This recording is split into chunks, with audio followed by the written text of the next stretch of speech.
I have always wanted to know the meaning of spirituality. For some people, it is going into a state of ecstasy which they cannot describe.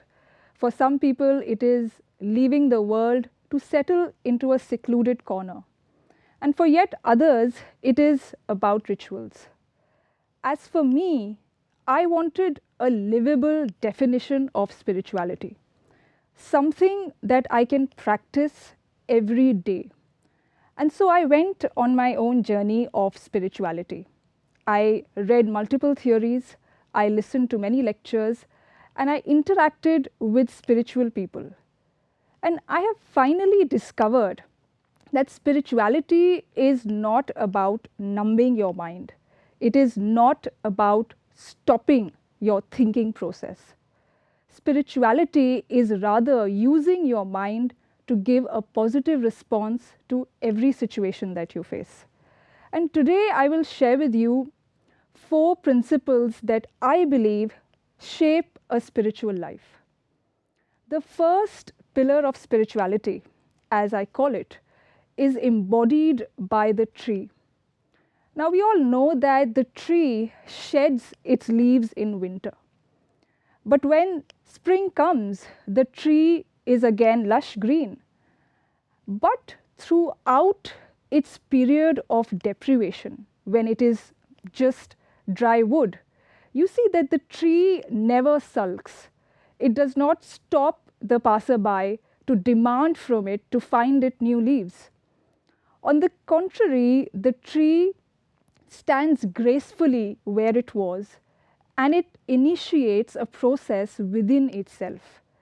It makes use of whatever is available around it, from water, sunlight, soil, and in a matter of few months, you see that it has regained its lost greenery.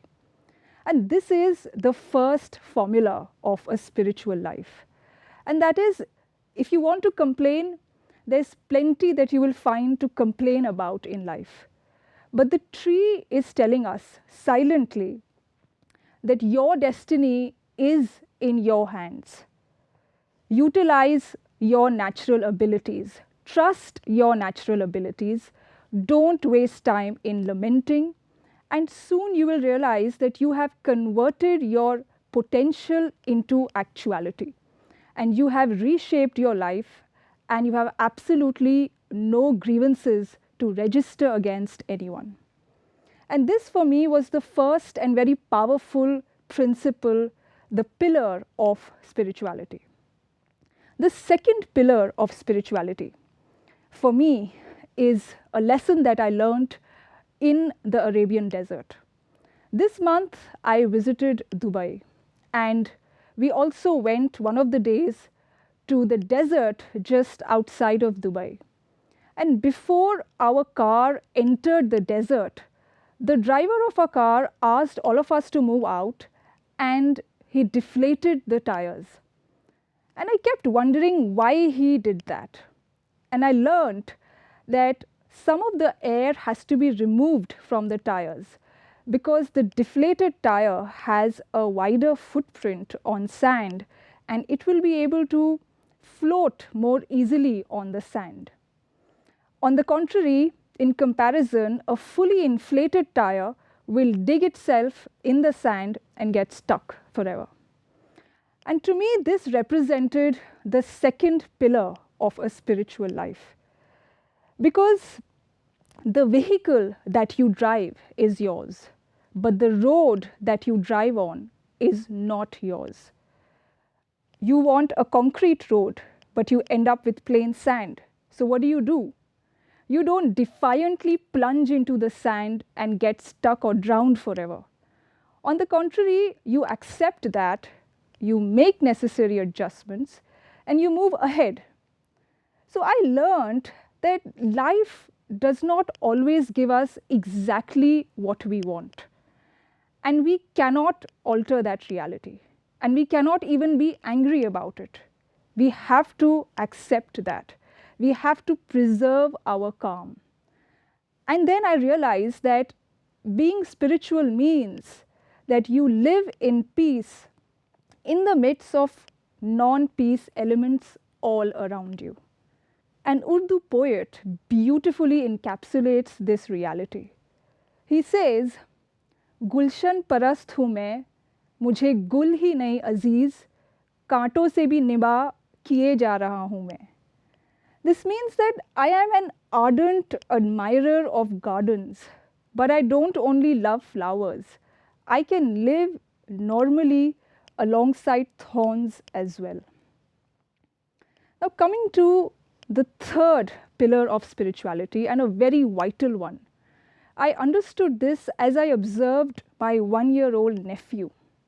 He still wobbles and he does not have a steady pace at which he walks. And whenever my sister looks at him, she says and grumbles, he still doesn't walk properly. And to this, my mother has a very sharp reply. She says, you're always standing beside him and you immediately scoop him up whenever you realize that he's about to hit the floor. So if he does not experience falling down or tripping over, how do you expect his mind to learn that he has to maintain his balance when he's alone? And we parents generally think that our child is fragile. We have to protect him or her. But research suggests that children are anti-fragile. Exposure helps them find solutions themselves and cultivate attitudes they did not possess earlier. And I believe this is so true for all of us. We all, each one of us, have our comfort zones. And in these comfort zones, we are tranquil, our mind is at ease. But in reality, these are challenge-free zones because you do not engage in creative thinking in your comfort zone. And I remember my grandfather has coined a very interesting term called apple shock. The anecdote goes that when Newton was sitting under a tree, an apple hit him and that jolted him into thinking, and therefore he discovered the law of gravitation.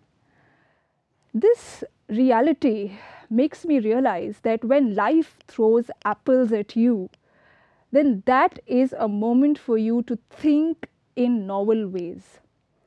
That is really a principle of spiritual living. A spiritual person will not resist moving out of his or her comfort zone. They will take it as a circumstantial gift. And this is nowadays known as the growth mindset. Simon Sinek calls it the infinite mindset.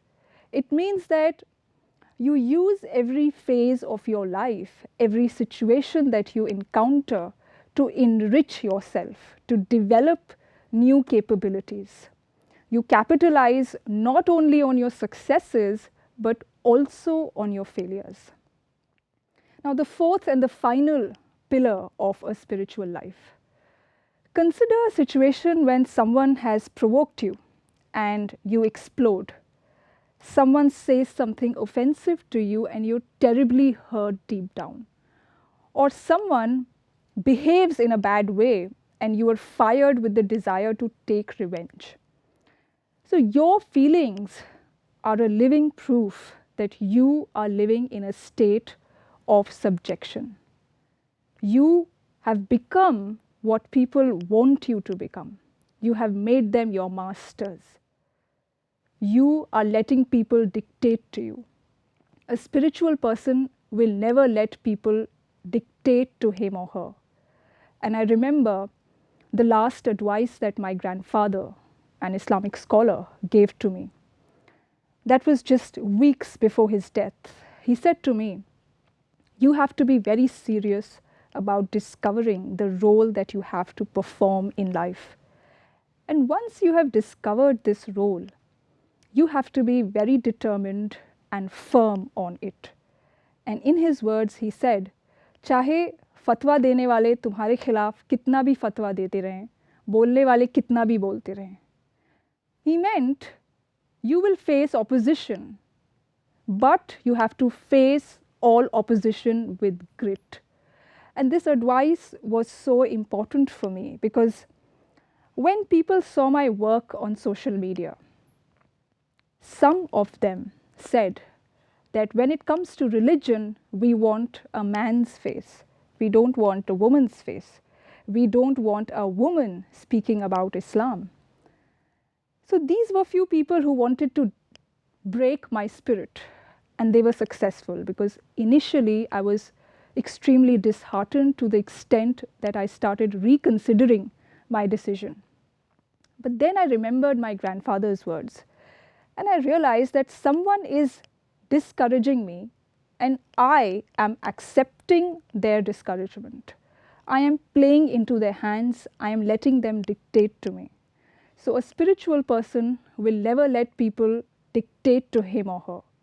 He will never let people make him live in a state of mental disarray. So in short, a spiritual person is a positive thinker in the complete sense of the term. He blooms in every situation. Thank you.